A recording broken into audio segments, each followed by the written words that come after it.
Hello students, welcome to my nurture. मैं हूं कृष्णा। कैसे हैं आप सब लोग? मस्त, बढ़िया। चलिए, फार्मास्यूटिक्स का PYQ 3 दो PYQ हम लोग कर चुके थे। इसका PYQ 3 लेकर के आ गए हैं। थोड़ा सा आगे पीछे चल रहा है। जो एग्जाम का शेड्यूल है, जो सब्जेक्ट पहले हैं उनको पहले करा दे रहे हैं और जो सब्जेक्ट बाद में उनको बाद में लेकर के आ रहे हैं। ठीक है ना, फर्स्ट ईयर सेकंड ईयर, इसीलिए थोड़ा सा आगे पीछे करके चल रहा है। परेशान ना होना, आपके एग्जाम से 3-4 दिन पहले, हर एग्जाम के 3-4 दिन पहले सारी चीजें खत्म हो जाएंगी। चलिए, तो चैप्टर वाइज वेटेज जो लोग रेगुलर देख रहे हैं उनको आइडिया होगा सारा कुछ। जो लोग पहली बार देख रहे हैं समझ ले चैप्टर वाइज वेटेज का मतलब क्या है, कि हम हर PYQ में हर चैप्टर से कितना मार्क्स का आ रहा है। और फार्मास्यूटिक्स में प्री डिसाइड हो चुका है कि केवल ये दो चैप्टर ही आपको मोर देन 50% यानी कि पासिंग मार्क्स के ऊपर लेके करवा देंगे आपका काम। ठीक है ना, 4 और 5 बाकी सबसे वेरी करता रहता है। इस वाले में थोड़ा सा ज़्यादा वेरी कर गया है। ठीक है, हर पेपर में वेरी करता है, लेकिन 4 और 5 मिलके आपको 60-70 नंबर तक का 50 से 60 मार्क्स का खींच देते हैं। टिप्स क्या रहती है? टिप्स यही है, आपको हर किसी की डेफिनेशन, जितने भी टर्म्स हैं सभी के डेफिनेशन पता होने चाहिए। और कोशिश करेंगे, जैसे कि मान लो आप प्रिजर्वेटिव लिख रहे हैं तो डेफिनेशन के साथ साथ उसका एक एग्जाम्पल जरूर दें। विदाउट एग्जाम्पल कोई काम ना करें। ठीक है, आंसर्स को पॉइंट्स में ही लिखें। ये चीज यूनिवर्सल है। यूनिवर्सल का मतलब हर किसी में, जो भी सब्जेक्ट है आपका, चाहे फर्स्ट ईयर में कर रहे हो अभी आप या बाद में सेकंड ईयर में करोगे, आंसर्स को पॉइंट्स में लिखना है। For MCQ do detail study. MCQ करने के लिए बेटा कुछ % तो रिपीट होता है। ठीक है, अदरवाइज आपको डिटेल स्टडी करनी पड़ती है। लेकिन तब भी जितना पढ़ा दे रहे हो वो सारे टॉपिक भी अच्छे से कवर करके जाओगे तो 70-80% MCQ कर ले जाओगे। ठीक है, चलिए, तो जिन बच्चों को रिपीटेशन लग रहा है, ये वाला पार्ट फटाफट फास्ट फॉरवर्ड करके निकाल दें आगे। How to write answer. Answer write करने के लिए जैसा मैंने लिखा है पॉइंट्स में, बिल्कुल कॉपी नहीं करना है। पॉइंट वही रहेंगे, अंदर जो लिखने का कंटेंट है वो आप अपनी खुद की लैंग्वेज में लिख सकते हैं।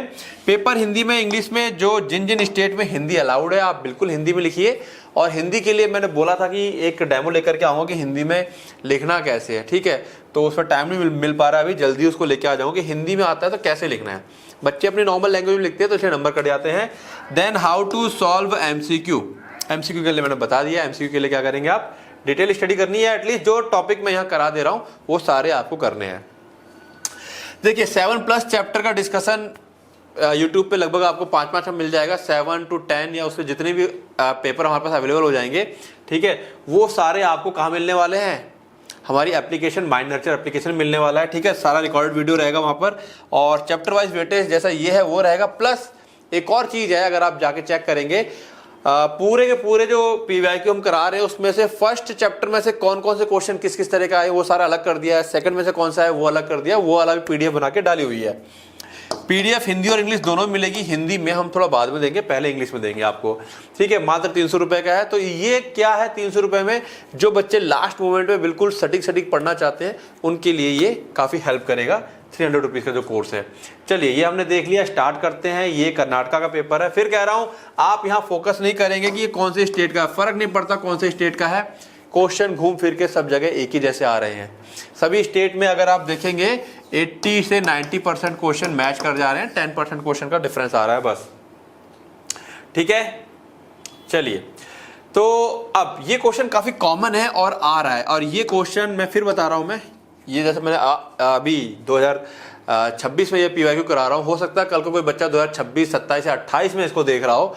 तो बेटा लेटेस्ट एडिशन किसी का भी जब पूछता है तो आप लोग अपने ईयर के हिसाब से लेटेस्ट एडिशन जरूर सर्च कर लें। जैसे कि इस समय 2026 में लेटेस्ट 10th एडिशन आ चुका है। ठीक है, तो उसी के बारे में आपको सारी बातें बताने हैं। शुरुआत कैसे करेंगे क्वेश्चन की, फार्माकोपिया को डिफाइन करेंगे। क्या होता है pharmacopoeia? Indian pharmacopoeia official compendium है। कंपेंडियम एक बुक होती है जहां पर सारे स्टैंडर्ड्स फॉर ड्रग्स लिखे रहते हैं, पता रहता है उसके बारे में बुक के अंदर। ठीक है, it provide the standard for identity, उसकी आइडेंटिटी, प्योरिटी, स्ट्रेंथ और क्वालिटी ऑफ ड्रग्स के बारे में मेंशन रहता है। Pharmaceutical substance used in the country, कौन से ड्रग्स जो कि उस कंट्री में, हमारी कंट्री में जो इस्तेमाल होंगे उनके बारे में होता है। ठीक है, अब ये बात भी आपको यहाँ बतानी पड़ेगी। देखो, ये तो डेफिनेशन होगी, डेफिनेशन थोड़ा बहुत वेरी करेगा। मेन पॉइंट ये रहेंगे, इसको पब्लिश कौन करता है। और ये आपका एक इंपॉर्टेंट MCQ भी है। इंडियन फार्माकोपिया कमीशन इसको पब्लिश करती है। ठीक है, कि और ये जो कमीशन है किसके अंडर काम करता है? Health and family welfare government of India के अंडर में ये काम करती है। खैर, ये इतना इंपॉर्टेंट नहीं है, बट IPC ये इंपॉर्टेंट है। It prescribe official legally enforceable standard for drug manufacturers and marketed in India. ठीक है, कह रहा है इट प्रिस्क्राइब ऑफिशियली, जो बुक है ये बताती है ऑफिशियली क्या होना चाहिए, लीगली क्या रहेगा, क्या स्टैंडर्ड फॉर ड्रग्स जो कि मैन्युफैक्चर किए जाएंगे और मार्केट किए जाएंगे इंडिया में, fulfilling the requirement of drug and cosmetic act 1940। 1940 में बोला गया है कि भाई आईपी होने चाहिए, उसको भी ये फुलफिल करता है। ठीक है, ये पॉइंट एक बार नहीं भी दोगे चलेगा, बट ये पॉइंट और ये पॉइंट आपको देना है। ठीक है, लेटेस्ट एडिशन, अब आ जाते हैं लेटेस्ट एडिशन पे। तो ये तो होगा डेफिनेशन, 5 मार्क्स का क्वेश्चन है, ये डेफिनेशन आपको 1 मार्क्स दिलाएगी और लेटेस्ट एडिशन बाकी नंबर का। लेटेस्ट एडिशन अब हमारे पास 10th एडिशन आ चुका है इंडिया का, IP Indian pharmacopoeia, officially called Indian pharmacopoeia 2026 और आईपी 2026, याद रखेंगे। ठीक है, 2 जनवरी 2026 में रिलीज की गई थी by the union minister for health and family welfare Shri JP Nadda के द्वारा eight doctor Ambedkar international centre new Delhi. अब ये कई बार क्या होता है, कुछ स्टेट में अजीबोगरीब से एमसीक्यू आते हैं, कहाँ पर रिलीज हुआ, किसने रिलीज किया। ठीक है, खैर ये तो आ जाता है क्वेश्चन कि किसने रिलीज किया। खैर, तो 2026 में आया है 10th एडिशन, बिल्कुल याद रखेंगे। ये आपका एमसीक्यू भी है इंपॉर्टेंट कि 10th एडिशन किस ईयर में आया। This edition will be effective from, ये इफेक्टिव कब से होगा, 1 जून 2026, मतलब कि यहां रिलीज कर दिया गया। अब जो लोग इसके अंदर में आते हैं, मैन्युफैक्चरर, मार्केटिंग, जो भी लोग हैं, उनको टाइम दिया था 5-6 महीने का कि भाई इसके हिसाब से आप जो काम कर रहे हैं अपना चेंज कर लो, एडजस्ट कर लो, जो नया फार्माकोपिया आ गया है 1 जून से लागू कर देंगे। उसके बाद अगर आप इसके हिसाब से काम करते हुए नहीं पाए गए तो पनिशमेंट है। ठीक है, इसीलिए पब्लिशिंग का और इफेक्टिव का एक गैप रहता है हमेशा। ठीक है, 6 मंथ ट्रांजिशन पीरियड, 6 महीने का ट्रांजिशन पीरियड होता है for stakeholder. Stakeholders मतलब जो भी फार्माकोपिया के हिसाब से काम कर रहे हैं, फार्माकोपिया का यूज कर रहे हैं, to adopt the new standard, जिससे कि वो नया स्टैंडर्ड अडॉप्ट कर सके। तो 6 महीने का गैप क्यों रहता है, बात समझ में आ गई, क्लियर है बातें, चलते हैं आगे। अब इसमें आपको साइलेंट फीचर देना मस्ट है और यही क्वेश्चन भी आता है इस बार। जैसे कि लास्ट टाइम ये क्वेश्चन आया हुआ है detail about the latest edition, हो सकता है इस बार आ जाए right the silent feature of latest edition या 10th एडिशन, इस तरह से क्वेश्चन आ जाएगा। साइलेंट एडिशन, ओह साइलेंट फीचर, क्या क्या साइलेंट फीचर मतलब उसकी मेन खास खास बातें। तो पहली खास बात क्या है, ये 4 वॉल्यूम में पब्लिश हुआ है, इसके अंदर टोटल 3340 मोनोग्राफ है और दोनों के दोनों आपके बहुत ही अच्छे एमसीक्यू हैं। ठीक है, क्लियर है। मेजर हाइलाइट्स, अब नए हाइलाइट्स की बात करें और क्या क्या इंक्लूड हुआ है, इसके अंदर 121 नए मोनोग्राफ डाले गए। अब उम्मीद करता हूं मोनोग्राफ वगैरह ये सब डेफिनेशन आपको पता होगी। मोनोग्राफ क्या होता है, किसी ड्रग के बारे में पूरी डिटेल, इसे कहते हैं बाल की खाल निकाल के सारी इंफॉर्मेशन होती है। 88 न्यू मोनोग्राफ डाले गए हैं for drug substances and formulations के लिए, 20 डाले गए हैं ब्लड और ब्लड कंपोनेंट के लिए, इनका पहली बार इंक्लूजन हुआ है। 5 मोनोग्राफ विटामिन, मिनरल और अमीनो एसिड के ऐड किए गए हैं, 3 किए गए हैं ह्यूमन वैक्सीन के, यानी कह सकते हो ह्यूमन वैक्सीन के ऊपर कुछ नए मोनोग्राफ डाले गए हैं इसके अंदर। First time inclusion of blood component monograph, very important, पहली बार ब्लड कंपोनेंट के ऊपर मोनोग्राफ डाले गए हैं। ठीक है, इसमें 20 monograph related to transfusion medicine, जो ट्रांसफ्यूज करते हैं ब्लड को, उसके रिगार्डिंग जो मेडिसिन है उनके बारे में बातें लिखी गई हैं, कवरिंग वेरियस ब्लड कंपोनेंट। और इसके अंदर जो ब्लड के कंपोनेंट है ना, अलग अलग प्लाज्मा, प्लेटलेट, जो अलग अलग करके हम लोग चढ़ाते हैं, उसके बारे में सारी बातें लिखी गई है कि कैसा होना चाहिए, कैसे निकालना है, कैसे प्रिजर्व करना है, तमाम बातें लिखी होती हैं। ठीक है, देन एक्सपेंडेड थेरेप्यूटिक कवरेज। अब आप लोग कहोगे सर इसमें बहुत सारी बातें हैं, तो हाँ बहुत सारी बातें हैं। 5 नंबर के हिसाब से एटलीस्ट आप 5 साइलेंट फीचर जरूर दोगे। ठीक है, ओके। एक्सपेंडेड थेरेप्यूटिक कवरेज में क्या था, न्यू एडिशन स्ट्रेंथन, जो नया एडिशन आया ये मजबूती देता है standard for medicine used in national health programme, जो नेशनल हेल्थ प्रोग्राम मेडिसिन इस्तेमाल होती हैं उनको मजबूती दे रहा है। एंटी ट्यूबरकुलर ड्रग्स हैं, उसमें एंटी डायबिटिक है, एंटी कैंसर है और आयरन सप्लीमेंट्स है, इनको और मजबूती प्रदान कर रहा है। ठीक है, focus on modern therapies, modern therapies में इसमें क्या किया गया, new standards for modern biological medicine, human vaccine, blood products और अदर कॉम्प्लेक्स बायोलॉजिकल ड्रग्स, इनके बारे में भी इसको क्या किया गया है, ऐड किया गया है। This reflect the advancement of pharmaceutical sciences and biotechnology, ये जो चीज़ें ऐड की गई है ये बताता है कि हाँ ये रिफ्लेक्ट कर रहा है क्या, एडवांसमेंट ऑफ फार्मास्यूटिकल साइंसेस, कि हमारी कंट्री में भी फार्मास्यूटिकल साइंसेस काफ़ी एडवांस है और बायोटेक्नोलॉजी भी काफ़ी एडवांस हो रही है। देन ग्लोबल रिकॉग्निशन, ये पॉइंट भले ना दें, देखो पॉइंट जरूर कौन सा देना है, एक ये दोगे पक्का देना है, एक ये देना है, याद सारे कर लो आप, उसमें जो कौन से बिल्कुल ही याद करने हैं, एक ही ब्लड वाला याद कर लो। फिर आप इसके बाद वो दो चाहो तो एक बार को मिस मतलब हटा सकते हो, ऐसा सिंपल है वो नेशनल हेल्थ प्रोग्राम को लेकर के। Global recognition, this is very important.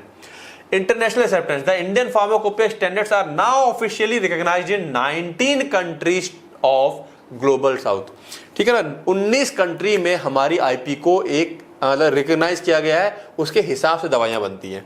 ठीक है, अलाइनमेंट विद ग्लोबल स्टैंडर्ड्स, जो हमारी आईपी है वो ग्लोबल स्टैंडर्ड को फॉलो भी कर रही है। The general requirement of IP 2026 has been aligned with the international council for harmonisation, जो आईसीएच है उसके स्टैंडर्ड को अलाइन कर रही है, उनके हिसाब से मैच कर रही है। Reinforcing India's commitment to globally benchmarked quality norm, जो कि रीइंफोर्स कर रही है, मजबूती कर रही है। मतलब ये जो अलाइनमेंट हुआ है कि हमारा जो आईपी है ग्लोबल स्टैंडर्ड के साथ मैच कर रहा है, ये इस चीज को मजबूती दे रहा है कि हाँ हमने जो कमिट किया है कि भाई हमारी चीजें, हमारी दवाइयां ग्लोबली बेंचमार्क मतलब विश्व लेवल पर जो क्वालिटी स्टैंडर्ड है उसको मैच करेंगी, वो चीज यहां पर ये दर्शाती है। ठीक है, then pharmacovigilance program, the release of IP 2026 has highlighted the significant progress of pharmacovigilance program of India। ये हाईलाइट करती है कि भाई जो हमारा फार्माकोविजिलेंस प्रोग्राम चल रहा है, ठीक है, वो उसको क्या कर रही है, हाईलाइट कर रही है। कैसे? Global ranking, India's contribution to the world health organisation global pharmacovigilance database has seen a remarkable jump rising from 123rd position globally during 2009-24 to 8th position in 2025। यानी कि फार्माकोविजिलेंस, उम्मीद है सब लोग जानते होंगे फार्माकोविजिलेंस क्या होता है। किसी भी प्रकार की दवाइयों के जो एडवर्स रिएक्शन होते हैं उनकी रिपोर्टिंग और उनको पूरी कंट्री में सख्ती से देखना कि कहाँ कहाँ पर एडवर्स रिएक्शंस हो रही हैं और उसकी रिपोर्ट प्रॉपर हो रही है कि नहीं हो रही है। वो कहाँ हमारी रैंकिंग थी, अगर बात करें 2009 से 14 के बीच में 123rd पोजीशन थी, अब हम लोग 8th पोजीशन पर आ गए। यानी कि हम ये फार्माकोविजिलेंस प्रोग्राम बहुत अच्छे से फॉलो कर रहे हैं, ये चीज यहाँ पे हाईलाइट की गई है। ठीक है, सिग्निफिकेंस क्या है इसका? दिस लीप मतलब जो जंप आया है 123 से 8वें पोजीशन पे, India strengthen commitment to monitoring drug safety, ये चीज ये बता रही है, महत्वपूर्ण है क्या, कि भाई इंडिया ड्रग सेफ्टी के लिए एकदम कमिट है। ठीक है, पेशेंट सेफ्टी के लिए कमिट है एकदम। कमिट मतलब क्या कहते हैं उसको हिंदी में, या कमिटमेंट मतलब एक तरह से कहते हैं ना एकदम, क्या बोलते हैं कि, अरे दिमाग में नहीं आ रहा, कमेंट करना क्या बोलते हैं, बोलते हैं ना, अरे एकदम बातों की पक्की एक तरह से। And maintaining robust regulatory vigilance, और ये दर्शाता है कि हमारा जो रेगुलेटरी मैनेजमेंट है रोबस्ट एकदम मजबूत है। ठीक है, सेफ्टी, पेशेंट सेफ्टी और ड्रग सेफ्टी को लेकर के, तो ये वाला पॉइंट एक दे देंगे। देन बात करें टेक्निकल इंप्रूवमेंट की, new journal chapters, the 10th edition introduces 5 new journal chapters that focus on advanced analytical techniques. ठीक है, यहाँ पे 5 नए चैप्टर जोड़े गए हैं जहां पर एनालिटिकल टेक्निक्स के बारे में फोकस किया गया है। देन इसके बाद है enhanced quality testing, the new edition focus more on better quality testing of medicine की और बेटर तरीके से कैसे टेस्टिंग वगैरह होगी। It sets stricter limit for impurities, जो लिमिट टेस्ट वगैरह है उनके जो इम्प्योरिटीज के लिए जो रेंज है बिल्कुल ही सख्ती से फॉलो किए जाने चाहिए या हो रहे हैं। And uses improve testing method, और नए टेस्टिंग मेथड इम्प्रूव किए जा रहे हैं to make sure that medicine are safe, pure and of high quality. तो सिंपल सी बात है, ये सारी बातें इस साइलेंट फीचर है इसके, ये टेक्नोलॉजी के बारे में उसमें बातें हुई हैं, फार्माकोविजिलेंस के बारे में चीज़ें इंप्रूवमेंट हुई है, वो सारी बातें इसके अंदर बताई गई हैं। टोटल मिलाकर के बात करें अगर हम लोग 5-6 पॉइंट है, तो 5 पॉइंट जो भी हैं आपको लिख करके आने हैं साइलेंट फीचर्स के अंदर। ये आपको याद ही कर लेने हैं, रट लेना है, इसका कोई दूसरा तोड़ नहीं है। ठीक है, क्लियर है? इसको आप सिंपल एक लाइन में कर सकते हैं।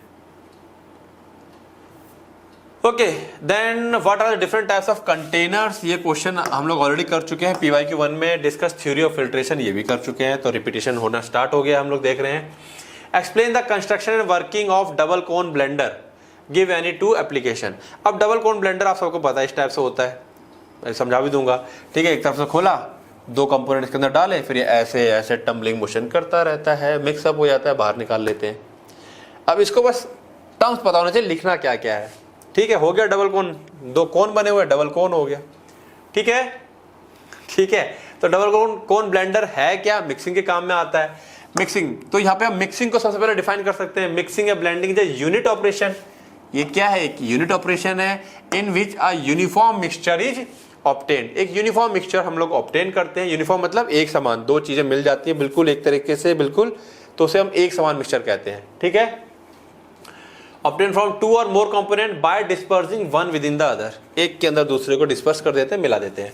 कौन सा इक्विपमेंट यूज करते हैं हम लोग? Double cone blender, turbine mixture, triple roller mill and Silverson mixture homogenizer. ये सारे इक्विपमेंट यूज होते हैं। हम यहाँ पे करेंगे डबल कोन ब्लेंडर। ठीक है, तो देखो बेटा लिखने का तरीका देखो, आपको समझ में आया? कुछ बच्चे क्या, अच्छा डबल कोन ब्लेंडर का कंस्ट्रक्शन वर्किंग लिखा, कंस्ट्रक्शन वर्किंग लिखना चालू कर दिया। अब एक बच्चा बता रहा है कि अच्छा ये मिक्सिंग होती है, इसका तो मिक्सिंग करता है, तो मिक्सिंग को बताया, इसमें कौन कौन से इक्विपमेंट है, बहुत सारे इक्विपमेंट में से एक हमारा डबल कोन ब्लेंडर है। लिखने का तरीका देखो।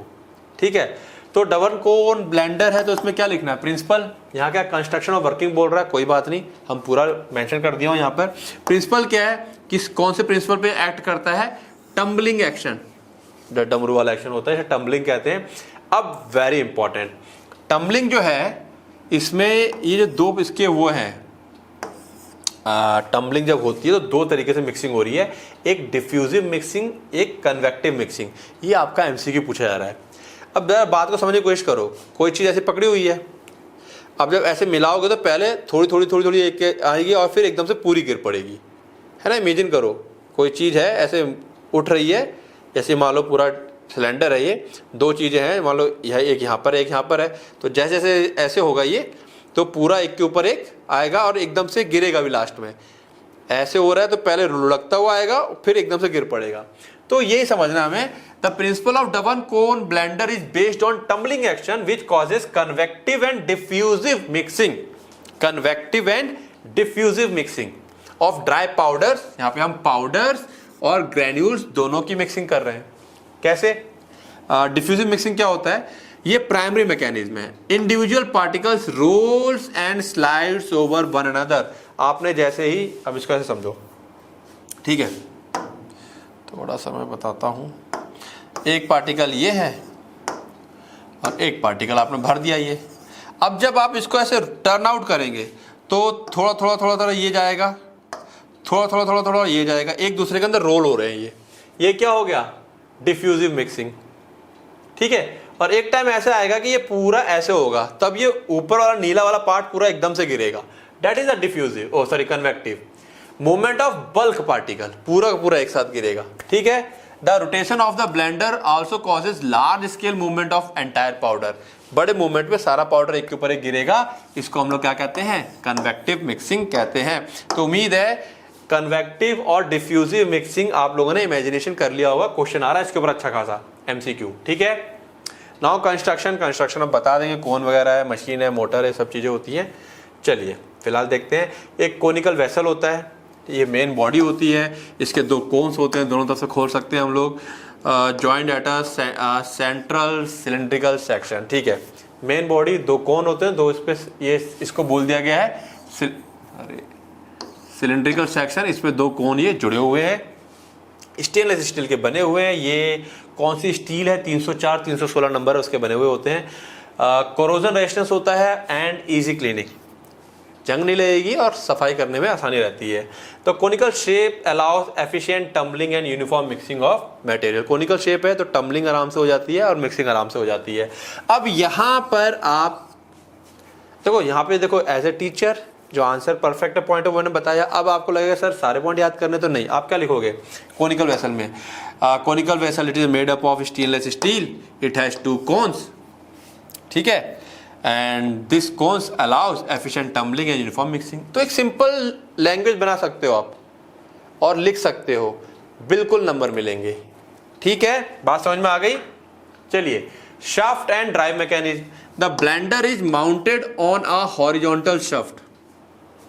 जो ब्लेंडर है वो एक हॉरिजॉन्टल शाफ्ट, ये ब्लेंडर हो गया और ये आ गया हॉरिजॉन्टल शाफ्ट। ठीक है, इसके ऊपर ये रखा हुआ है। ठीक है, ये हॉरिजॉन्टल है ये। ठीक, दैट अलाउज स्मूथ रोटेशन, जो स्मूथ रोटेशन कराता है। The shaft is connected to a motor, shaft motor से कनेक्टेड है। एंड रिडक्शन गियर बॉक्स, आप ये मत लिखो रिडक्शन गियर बॉक्स, सीधे लिखो मोटर से कनेक्टेड है, जो इसको 5 से 25 आरपीएम रोटेट करवाता है। ये मोटर से कनेक्टेड, जो इसको 5 रिवोल्यूशन पर मिनट या 25 रिवोल्यूशन पर मिनट इसके बीच में ही घुमाएगा। Charging and discharging, charging port top opening, ऊपर से चार्ज करना मतलब मटेरियल डाला जाएगा। डिस्चार्ज जो नीचे होगा खोल देंगे, सारा मटेरियल बाहर आ जाएगा। ठीक है, दोनों पे दोनों एयर टाइट लीड्स होती हैं, जो ढक्कन नीचे बंद करते हैं ऊपर बंद करते हैं, वो कैसे होते हैं, एयर टाइट होते हैं। सपोर्ट फ्रेम होता है, सपोर्ट फ्रेम बता दोगे, ये सारा सपोर्ट फ्रेम है इस टाइप से, ये लगा हुआ सपोर्ट फ्रेम जिससे कि ये हिले डुले नहीं। ठीक है, ये मेटल का बना हुआ होता है। Support the rotating double cone vessel, उसको सपोर्ट कर रहा है डबल कोन वेसल को। May include bearings to ensure smooth vibration free rotation, इसके अंदर बेयरिंग छर्रे हो सकते हैं जिससे कि वाइब्रेट वगैरह ना करें। ठीक है, कंस्ट्रक्शन क्लियर होगा। वर्किंग में क्या करेंगे, लोड करेंगे, ढक्कन खोलेंगे, ऊपर से पाउडर या ग्रेन्यूल जो भी है पूरा भर देंगे। कितना भरेंगे, 50 से 60%, पूरा ऊपर तक नहीं भर देंगे। टोटल वॉल्यूम का 50 to 60%, यानी कि अगर ये 50% मान लो, ये 60%, इतना ही भरेंगे। मिलने के लिए जगह भी चाहिए ना, तो ये आपका बन गया MCQ। ठीक है, देन रोटेट करवा देंगे। Double cone vessel rotate on it's horizontal axis. अब ये लाइन टू लाइन चीज लिखी हुई है, आप सिंपल लिखोगे उसको रोटेट कराते हैं। जब हम रोटेट कराते हैं, when it rotate it does, या ये करता है convective and diffusive mixing, and the powder repeatedly divides and recombine ensure uniform. ये पॉइंट को छोड़ दो। ठीक है, कन्वेक्टिव एंड डिफ्यूजिव मिक्सिंग लगातार हो रही है। अब ये लाइन लंबी खिंच रही है कि बार बार उसको डिवाइड और रिकम्बाइन। पाउडर को जब ऐसे चलेगा तो ऐसे आधा आधा होता है, फिर पूरा मिलता है, फिर आधा आधा होगा। कैसे, ऐसे हो गया, जब ऐसे हो रहा है तो डिवाइड हो रहा है, फिर पूरा जाएगा, फिर मिल जाएगा। ठीक है, तो लिखने का तरीका है। डिस्चार्जिंग, आफ्टर सफिशिएंट मिक्सिंग, लगभग 10 से 30 मिनट के बाद द रोटेशन इज स्टॉप, उसको रोक देते हैं, डिस्चार्ज पोर्ट को खोल देते हैं और नीचे से पाउडर को निकाल लेते हैं, जो कि पूरा मिक्स हो चुका है, बाद में साफ कर देते हैं। तो ये जो मैंने बताया है, जो लिखा हुआ है, ये आपकी हेल्प के लिए है कि आपको अगर लिखने में दिक्कत आ रही है तो आप इसको देख सकते हैं। अदरवाइज प्रोसेस दिमाग में सेट है, तो जैसे मैंने शॉर्ट में बताया, आप बिल्कुल वैसे ही शॉर्ट में प्रोसेस को लिखेंगे। ठीक है, क्लियर है बातें। चलिए एप्लीकेशन बता देंगे भाई। Blending, active pharmaceutical ingredients and excipients, जो एपीआई और एक्सिपिएंट होता है उसको ब्लेंड करने के लिए है। और ड्राई ग्रेन्यूल्स और लुब्रिकेशंस, जो लुब्रिकेंट्स होते हैं उनको भी मिक्स करने के काम में आता है। ठीक है, clear. Now classify different types of tablet with suitable example. ये बहुत बड़ा क्वेश्चन है। बड़ा क्वेश्चन इसलिए क्योंकि मैंने लिखा है यहाँ पर, आप लोग कोशिश कीजिएगा 1 लाइन में डेफिनेशन देकर खत्म करने के लिए। सबसे पहले तो आपको टैबलेट को डिफाइन कर देना। उम्मीद है टैबलेट को डिफाइन आप लोग कर लेंगे। अब टैबलेट क्या होता है, यूनिट डोजेस फॉर्म होता है, प्रिपेयर्ड बाय कंप्रेसिंग और compacting a precise quantity of 1 और मोर एक्टिव फार्मास्यूटिकल इंग्रेडिएंट। तो सिंपल सी बात है, एपीआई को लिया, एक्सिपिएंट्स को लिया, कंप्रेस किया या कॉम्पैक्ट किया और वो शेप में आ जाता है। अब क्लासिफिकेशन की बात करें तो यहाँ पर देखो, ये आपको समझना है। ये तो चार्ट याद कर लो और इसी को आपको एक एक उसमें समझ एक्सप्लेन करके आ जाना है। Tablet based on route of administration, based on drug release और बेस्ड ऑन मैन्युफैक्चरिंग मेथड। ठीक है, तो रूट ऑफ एडमिनिस्ट्रेशन के हिसाब से ओरल, टू बी स्वेलोड, जो कि निगलेंगे हम लोग, ये भी ओरल है बट नॉट टू स्वेलोड। ठीक है, tablet use to prepare solution, जो सोल्यूशन बनाते हैं। Tablet use for by other route, जो निगली जाएंगी, जैसे कि स्टैंडर्ड कंप्रेस टैबलेट होती है अपने पैरासीटामोल वगैरह, उसमें फिल्म कोटेड आ गई, शुगर कोटेड आ गई, एंट्रिक कोटेड आ गई। ठीक है, मल्टीपल कंप्रेस टैबलेट होती है, मल्टी लेयर या प्रेस कोट होते हैं, च्यूएबल, चबा चबा के खा जाते हैं। सबकी एक एक लाइन में मैंने क्या कर दिया है, डिफाइन कर दिया है।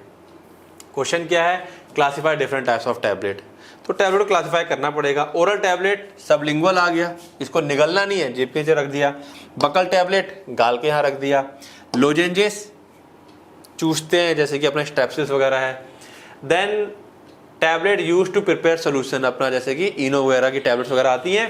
Effervescent tablet, dispersible soluble tablet, जो बच्चों को हम लोग खिलाते हैं, टैबलेट डाल देते हैं पानी में, तुरंत डिस्पर्स हो जाती हैं। हाइपोडर्मिक टैबलेट और ट्राइचुरेट। ठीक है, यहाँ से क्वेश्चन कई बार आता है। ठीक है, then tablet used by other route. अभी एक एक लाइन में डेफिनेशन कराता चलूंगा।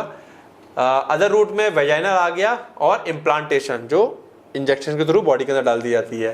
फिर मैन्युफैक्चरिंग के हिसाब से मोल्डेड और कंप्रेस्ड, इन्हीं के अंदर ये सारी आ जाती है, या तो मोल्ड करके बनाई जाएंगी या कंप्रेस करके बनाई जाएगी। ठीक है, अब जो हमारा ये वाला पार्ट है based on drug religion mechanism, ये यहाँ पे जगह नहीं थी तो उसके लिए यहाँ पर है। इमीडिएट रिलीज टैबलेट, खाओ पेट में जाकर तुरंत रिलीज हो जाती है। मॉडिफाइड रिलीज, जिसमें तुम्हारा sustain release, एंट्रिक, extended release, controlled release और डिलेड रिलीज। तो बहुत से बच्चों को कंफ्यूजन होगा, ये टाइप्स ऑफ टैबलेट जो पढ़ते आ रहे हो कंफ्यूजन होगी, ये चार्ट बना करके आप पक्के से याद कीजिएगा। गैस्ट्रो रिटेंटिव टैबलेट, जो पेट में जाकर के डिजॉल्व नहीं होंगी। तो ये चीजें आपको समझनी है कि टैबलेट की प्रकार लिखनी है आपको। ठीक है, मैंने ऐसे बनाया, कुछ आप और अलग तरीके से बना सकते हो, उसको ट्राई कीजिएगा जो आपको बेस्ट लगता है। देखो, मैं हूं या कोई और टीचर है, हम लोग यहाँ पे आपको गाइड करते हैं, फिर उसमें आप अपना दिमाग लगा के उसको और मॉडिफाई करके बेस्ट बना सकते हो, हमेशा ध्यान रखना। ठीक है, चलिए अब आपको कुछ नहीं करना है, जितनी भी हेडिंग्स थी जैसे oral tablet, to be swallowed, जो जिसको कि हम लोग निगल जाएंगे, these are most common type. अब ये जनरल बात है, बहुत ही कॉमन टाइप की होती है, निगलते हैं हम लोग। Pass through the gastro intestinal tract, हम खाते हैं और ये हमारे पेट से होती हुई, इंटेस्टाइन से होती हुई जाती है। अब स्टैंडर्ड कंप्रेस टैबलेट आ गई। ठीक है, made by directly compressing, powder होता है उसको डायरेक्ट कंप्रेस कर देते हैं। इसमें कोटेड और अनकोटेड दोनों होती हैं। एग्जांपल पैरासीटामोल आ गया, एस्प्रिन आ गई। कोटेड, इसके ऊपर कोटिंग फिल्म लगा देते हैं। अब कोटिंग जो फिल्म लगती है, अब देखो यहाँ पर आपको इतना डिटेल नहीं लिखना है, कोटिंग में फिल्म कोटेड। ठीक है, हम लोग फिल्म की कोटिंग करते हैं, इससे कि क्या होता है, टेस्ट, ऑर्डर या निगलने में आसानी हो जाती है। शुगर कोटेड, अगर कड़वी होती है तो शुगर की कोटिंग कर देते हैं, जैसे कि मल्टीविटामिन टैबलेट्स हो गई अपनी। एंटेरिक कोटेड, जो हमारे पेट में जाकर के डिस्ट्रॉय हो सकती हैं, तो उस पर कोटिंग ऐसे करते हैं कि पेट में जाके वो डिजोल्व ना हो, इंटेस्टाइन में जाके डिजोल्व हो। ठीक है, तो इसका एग्जांपल आ जाएगा entry coated aspirin, omeprazole capsule. ये आपको एग्जांपल जरूर साथ में देने हैं।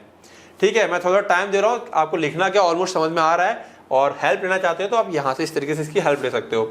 देन मल्टीपल कंप्रेस्ड, हम जब दो दवाइयाँ एक साथ कॉम्पेटिबल नहीं होती, कॉम्पेटिबल मतलब लंबे समय तक साथ नहीं रह सकती हैं, दिक्कत होती है इनको। ठीक है, तो हम लोग 2 लेयर में अलग अलग पहले बनाते हैं, फिर एक साथ पंच कर देते हैं। हमको देनी भी एक साथ में है, लेकिन वो दोनों साथ में कॉम्पेटिबल भी नहीं है, तो बीच में एक थर्ड लेयर डाल देते हैं किसी भी नॉर्मल न्यूट्रल मॉलिक्यूल उसकी एक्सिपिएंट की, और फिर कंप्रेस कर देते हैं, मल्टी लेयर हो जाती है ये।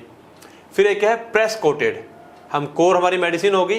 ठीक है, press coated tablet are the dose form with a core containing the active drug, यहाँ पर एक्टिव ड्रग है, और outer shell formed by compressing coating material around it. फिर इसके ऊपर एक और पाउडर लगा करके कंप्रेस करते हैं, कोटिंग चढ़ जाती है। ठीक है, used for incompatible drugs, modified release, या हमको मॉडिफाइड रिलीज करनी है, या दवाई जो इनकॉम्पिटिबल है उसके केस में हम इसका इस्तेमाल करते हैं। बात समझ में आ रही है?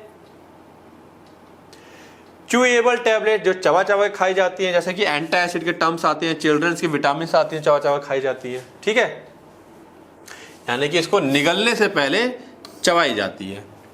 देन ओरल टैबलेट, जो कि निगलनी नहीं है, सबलिंगुअल, जो जीभ के नीचे रखी जाएगी। एग्जांपल दे दोगे, नाइट्रोग्लिसरीन फॉर एंजाइना। ठीक है, बक्कल टैबलेट, जो गाल के नीचे यहाँ लगाई जाती है, जैसे कि फेंटानिल सीट्रेट फॉर कैंसर पेन। बात समझ में आ रही है? कुछ ज्यादा दिक्कत तो नहीं? डिफाइन कर लोगे एक लाइन में, एक एक लाइन पढ़ नहीं रहा मैं, आप सिंपल सी है, placed under the tongue, between the cheeks and gum. ठीक है,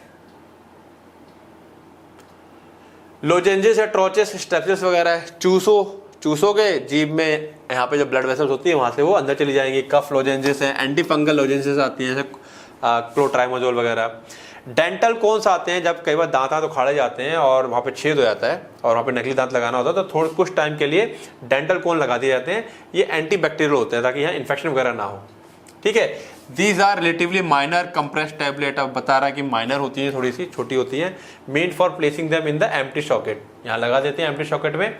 they prevent the multiplication of bacteria in the socket by using slow releasing antibacterial compound. ठीक है, वो यहाँ पर क्या है, लग जाती हैं और बैक्टीरिया ग्रोथ को होने नहीं देती हैं।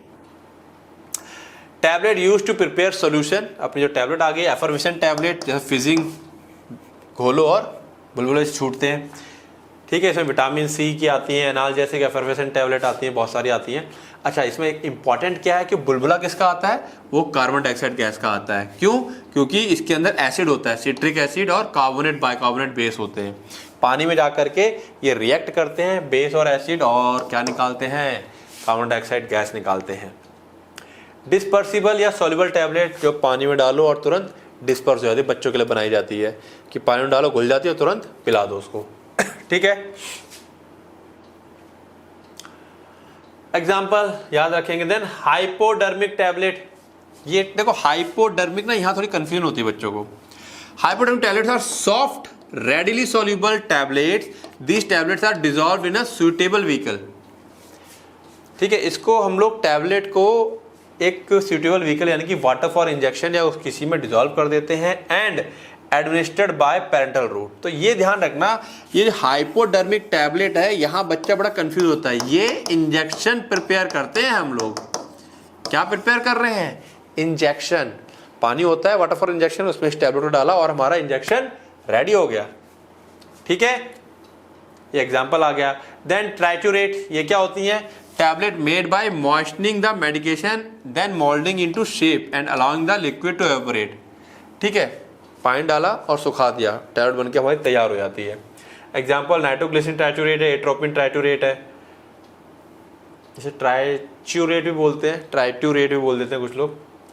अब tablet administered by other route, कोई दूसरा रूट यानी कि वेजाइनल टैबलेट, इसको पेस्टिस भी कहते हैं। टैबलेट सीधा वेजाइना में इंसर्ट कर दी जाती है, वहां जाके डिसॉल्व होती है, जैसे एंटी फंगल टैबलेट आती है। या फिर इम्प्लांटेशन टैबलेट, आजकल जो गर्भ निरोधक की गोलियां आजकल क्या होती हैं, इंजेक्शन लगते हैं, वो इम्प्लांट हो जाता है 4-4, 5-5 साल के लिए। ठीक है, वो ब्लड में धीरे धीरे फिर जहाँ पे लग जाती है वहाँ पे रिलीज होती रहती है और कॉन्ट्रासेप्शन का काम करती रहती है। ठीक है, कहाँ लगाई जाती है? अंडर द स्किन और इंसर्टेड सबक्यूटेनियसली, स्किन के नीचे। ठीक है, वो होगी इम्प्लांटेशन टैबलेट। क्लियर? अब based on drug release mechanism and function, ये इंपॉर्टेंट है, थोड़ा समझना है, ये बार बार टॉपिक पे आता है। एक टैबलेट होती है इमीडिएट रिलीज, ये जो हमारी रेगुलर टैबलेट्स हैं, खाई और पेट में जाके तुरंत रिलीज हो जाती है। ठीक है, द स्टैंडर्ड टाइप है designed to disintegrate rapidly in the stomach, पेट में जाके तुरंत ही क्या होती है? डिसइंटीग्रेट हो जाती है and release the drug quickly for fast absorption, तुरंत डिजॉल्व हो जाएंगी और फास्ट एब्जॉर्प्शन के लिए अपना काम करना शुरू कर देती है। ठीक है, तो यानी कि पेट में जाएंगी, तुरंत डिजॉल्व हो जाएंगी, एब्जॉर्ब होंगी और अपना काम शुरू करेंगी। फिर आती है मॉडिफाइड रिलीज, ये तुरंत रिलीज नहीं होती हैं, engineer to alter the time और प्लेस ऑफ ड्रग रिलीज। हम इसके अंदर थोड़ी सी इंजीनियरिंग कर देते हैं, तो किस समय पे ये अपने आप को वो करेंगी एब्जॉर्ब करेंगी और कहाँ पे जाकर के अपना ड्रग्स को रिलीज करेंगे वो बदल जाता है। जैसे सस्टेन रिलीज, एक्सटेंडेड रिलीज और कंट्रोल्ड रिलीज। ठीक है ना, release the drug slowly over N extended period, ये धीमे धीमे दवा को निकालती है, एकदम से नहीं फूट जाती है कि सारी दवा निकल जाए। ठीक है, example metformin, XR, morphine, sulphate, ER, तमाम दवाइयाँ हैं ये।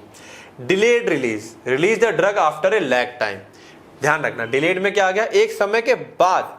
The most common type is एंट्रिक coated tablet.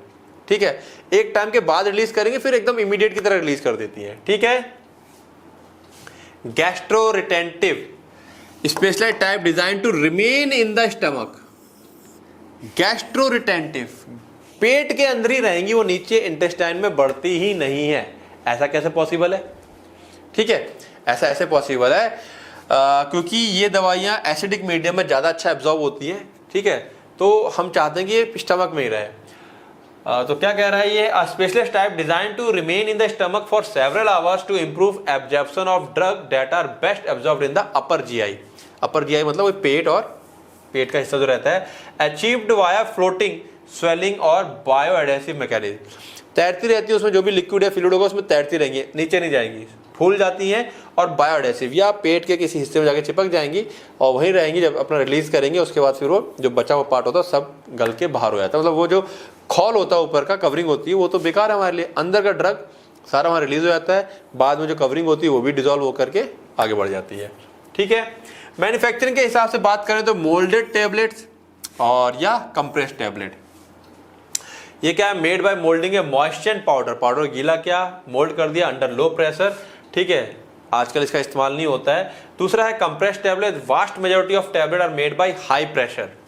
This category include almost all type listed in section 1 और 2। ऊपर जितने भी सेक्शन 1 और 2 में हमने डिस्कस किए वो सब कंप्रेस्ड टैबलेट के अंदर आते हैं। ठीक है, तो ध्यान रखना, कोई बोल रहा है कंप्रेस्ड टैबलेट यानी कि इमीडिएट रिलीज टैबलेट कैसी है, कंप्रेस्ड टैबलेट, तो यस सारी टैबलेट कंप्रेस्ड होती हैं। अब वो इमीडिएट रिलीज है कि मॉडिफाइड रिलीज है, ये बात की बात है। ठीक है, ओके, ये भी हम कर चुके हैं, तो ये क्वेश्चन भी यहाँ पे हम नहीं कर रहे हैं। Then what is novel drug delivery system, list the advantages and challenges of novel drug delivery system. Novel मतलब नए तरीकों से हमने दवाइयों की डिलीवरी को इजाद किया है। इसका सिंपल से कहानी का मतलब समझो, हम कोई भी दवा खाते हैं, हमारे पेट में जाती है, ब्लड में जाती है और बॉडी के सारे पार्ट में जाती है जहां उसकी जरूरत भी नहीं है, साइड इफेक्ट्स होने की संभावना ज़्यादा रहती है। नोवल ड्रग डिलीवरी हम लोग क्या कर रहे हैं, जहां जरूरत है दवाई वहीं काम करे, मोटा मोटा ऐसे समझो इसे। ये हो गया नोवल ड्रग डिलीवरी सिस्टम। आओ देखें, novel drug delivery system refers to advanced technologies design to improve the efficacy, safety and patient compliance. इसका मेन मकसद क्या है, एफिकेसी बढ़े दवाई की, सेफ्टी बढ़े पेशेंट की, और पेशेंट का कॉम्प्लायंस, मतलब दिन में अगर 4 बार दवाई खानी पड़ रही है तो एक ही बार खाए, 4 बार नहीं खा पाता है, भूल जाता है, तो उसका अनुपालन कर सके। ठीक है, बाय कंट्रोलिंग द रेट। ऐसा कैसे हो पाएगा, जब हम दवाई का रेट, टाइम और साइट ऑफ ड्रग रिलीज, उसको दवाई को कहाँ रिलीज होना है, ये सारी चीज़ों पे कंट्रोल कर लें। ये नहीं कि खाई और पेट में डिजॉल्व हो गया, ऐसा नहीं। किस दर से वो अपने अंदर से दवाई रिलीज करेगी, टैबलेट किस टाइम पर रिलीज करेगी, ठीक है, किस जगह पे जाके रिलीज करेगी, ये सब कंट्रोल कर लें तो नोवल ड्रग डिलीवरी सिस्टम हमारा तैयार हो गया। ठीक है, this system overcome limitations of conventional drug delivery methods. ये अगर हम काम कर लेते हैं जो कन्वेंशनल मेथड है, जैसे कि टैबलेट या इंजेक्शन है, ठीक है, बाय एनहांसिंग बायो अवेलेबिलिटी, नहीं, क्या हो गया, the system overcome limitations of conventional drug delivery method. ठीक है, जो कन्वेंशनल मतलब जो नॉर्मल हम इंजेक्शन या टैबलेट लगाते हैं ना, सीधा ब्लड में जाता है, अपना काम करता है, उसके लिमिटेशंस है, उससे हम ओवरकम कर लेते हैं। उसकी हम लोग बायोअवेलेबिलिटी बढ़ा सकते हैं, साइड इफेक्ट कम कर सकते हैं, और इनेबलिंग टारगेटेड थेरेपी, और साथ साथ में हम लोग टारगेटेड थेरेपी, किस जगह पे जाकर टैबलेट काम करना है वो काम करवा सकते हैं। ठीक है, तो देखा जाए तो यहां तक आपकी डेफिनेशन हो गई है। ये लाइन आप चाहो तो हटा सकते हो। ठीक है, ओके। अब एडवांटेज क्या है, टारगेटेड ड्रग डिलीवरी, जहां चाहते हैं deliver drugs to specific organ, tumour site tissue, यानी कि मान लो कैंसर कहीं पे ट्यूमर है तो दवा वहीं जाकर के अपना काम करेगी, कहीं और काम करेगी नहीं। रिड्यूस सिस्टेमिक साइड इफेक्ट, इससे फायदा क्या हुआ, पूरी बॉडी में दवा नहीं जाएगी और सिस्टेमिक साइड इफेक्ट नहीं होगा। कंट्रोल्ड या sustain drug release, maintain constant plasma drug concentration, लगातार दवाई का कंसंट्रेशन जो बॉडी के अंदर चाहिए जो बैक्टीरिया के खिलाफ, वो बना रहता है। ठीक है, इससे हमारी डोजिंग फ्रीक्वेंसी कम हो जाएगी, बार बार खाने की जरूरत नहीं पड़ेगी, एकदम खाई पीक आया डाउन आया ये सब नहीं होगा, तो बार बार दवा खाने की जरूरत नहीं पड़ेगी, 24 घंटे में एक बार खाया, 24 घंटे में 2 बार खाया। कैंसर थेरेपी, इसके अंदर liposomes, nano particle used for chemotherapy, इसमें हम किसका इस्तेमाल कर रहे हैं, नैनो पार्टिकल का यूज कर रहे हैं। इससे क्या है, minimise toxicity to normal cells, जो नॉर्मल सेल्स हैं वो डैमेज नहीं होते हमारे। Transdermal drug delivery, drugs delivered through skin part, skin patches, skin यहाँ पे लगा दिया, पैच लगा दिया, जैसे फैंटानिल के पैचेस आते हैं, और वो स्किन से होती हुई फिर ब्लड उसके अंदर जाती रहती है, कोई टेंशन नहीं है। अवॉइड फर्स्ट पास मेटाबॉलिज्म, अब इससे होता है क्या, यहाँ से स्किन पे लगा दी, स्किन को क्रॉस करके सीधा ब्लड में जा रहा है, तो फर्स्ट पास मेटाबॉलिज्म नहीं होता है। फर्स्ट पास मेटाबॉलिज्म तभी होगा जब दवाई हमारे पेट से होकर गुजरेगी। ठीक है, जीन डिलीवरी, जो जीन थेरेपी में इस्तेमाल किए जाते हैं, ठीक है, डिलीवरी ऑफ डीएनए और आरएनए इनटू सेल, सेल के अंदर हम डीएनए और आरएनए को डाल रहे हैं। Vaccine delivery, improve immune response, use in modern vaccine formulation, ठीक है, वैक्सीन के बारे में सबको पता ही है। Treatment of chronic disease, diabetes, hypertension, asthma, यहाँ सब में इन सब का क्या हो रहा है, एनडीडीएस का इस्तेमाल हो रहा है। Ophthalmic and nasal delivery, improve drug retention time, लंबे समय तक दवा रहती है अब आंख में और नाक में, और better local effect, local effect ज़्यादा अच्छा आता है कि आंख में, अब ये नहीं कि आंख में कोई इन्फेक्शन है तो टैबलेट खानी पड़ रही है, ड्रॉप डाला वो काम करेगा अपना। Protein and peptide drug delivery, ठीक है, प्रोटीन और पेप्टाइड की बनी हुई दवाइयाँ भी हम लोग डिलीवर कर पा रहे हैं, जो protect drug from degradation and enhance bio availability, दवाई को प्रोटेक्ट करता है, खराब नहीं होने देता है, और उसकी बायो अवेलेबिलिटी को भी बढ़ा देता है। ठीक है, तो बहुत ही कॉमन है नोवल ड्रग डिलीवरी, मतलब हर चीज में आपको कुछ याद ना आए नोवल ड्रग डिलीवरी के अंदर, तो बस याद रखना नॉर्मल दवाई खाने से या नॉर्मल दवाई खाने पर क्या क्या प्रॉब्लम्स होती हैं या क्या क्या प्रॉब्लम फेस करनी पड़ती हैं, वो सारी प्रॉब्लम इससे दूर हो जाती हैं। उसके बावजूद कुछ चैलेंजेस हैं, चैलेंजेस मतलब कुछ प्रॉब्लम्स आती हैं, जैसे कि कॉम्प्लेक्स फॉर्मुलेशन एंड डिजाइन। अब ऑब्वियस ही बात है, नॉर्मल से हट के चीज़ बनाओगे तो चीज़ें थोड़ी टेढ़ी मेढ़ी होती हैं, पेचीदी हो जाती हैं। Developing stable effective NDDS require advance knowledge advance चाहिए, ठीक है। केमिस्ट्री की, बायोलॉजी की या मटेरियल साइंस की, यानी कि एडवांस पढ़े लिखे लोग चाहिए हमें यहाँ पर।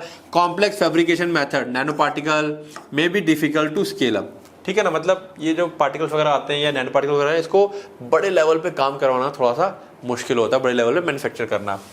हाई डेवलपमेंट कॉस्ट, ऑब्वियसली बात है, अब इनकी कॉस्टिंग हाई हो जाती है तो दवाई महंगी हो जाती है।